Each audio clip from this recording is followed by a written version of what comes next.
Hey guys, welcome to another daily tip episode here.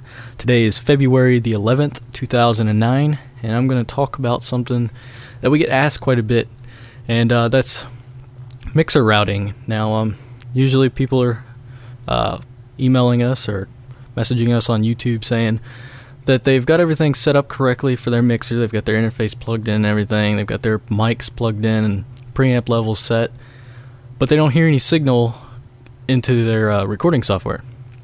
Now that's because you got to do some mixer routing when you have a mixer. So I'm going to go ahead and show you a little bit about how to do that. So the first thing you're going to want to do is you're going to go to your channel, whichever mic you want to go to the software, and you're going to press. There's 3 different switches here, at least on this mixer. Some mixers have more than that, but they should all have a main switch. And to get that to get this channel to go to your main output for recording, you're going to click that main.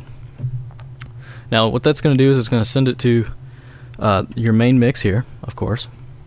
You also have a sub and a solo, but if you want to hear this through your headphones port, which is right here on my mixer, all you have to do is go to this little source box, click the main mix in again, and then you just turn the volume up with this knob right here, the control room and headphones knob. And of course, for your main mix, make sure you have it up to set at 0 dB. Now, of course, you've got your pan on this knob right here, and you've got your effects, and you got all your EQ up here, and your preamp. But you also have a low cut, and that's basically like a high pass filter. It cuts everything below. Well, on this mixer, it's 75 Hertz at an 18 dB octave. Don't use that for guitar. I made that mistake and it sounded really bad. Let's see what else we got. You got your sub output. There's sub outputs on the back of the mixer here, and if you plug, there's a 1 and a 2. If you plug both of them into whatever you want, you can get whatever's coming out of the sub output to play. So to do that, you just have to click this sub. You can also send it to both the main mix and the sub, but normally you can use a subgroup for something like drums, where if you want all your tracks to go to the subgroup where you can adjust the whole level, the overall level, you can do that. Let's see. Another thing is you have your CD tape, of course, which you plug your interface in if you have an RCA interface.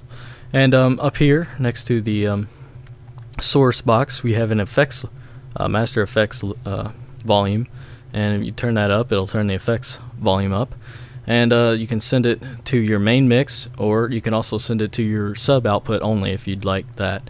For example, you could use if you have your drums going to the sub mix, you could use reverb only on the drums.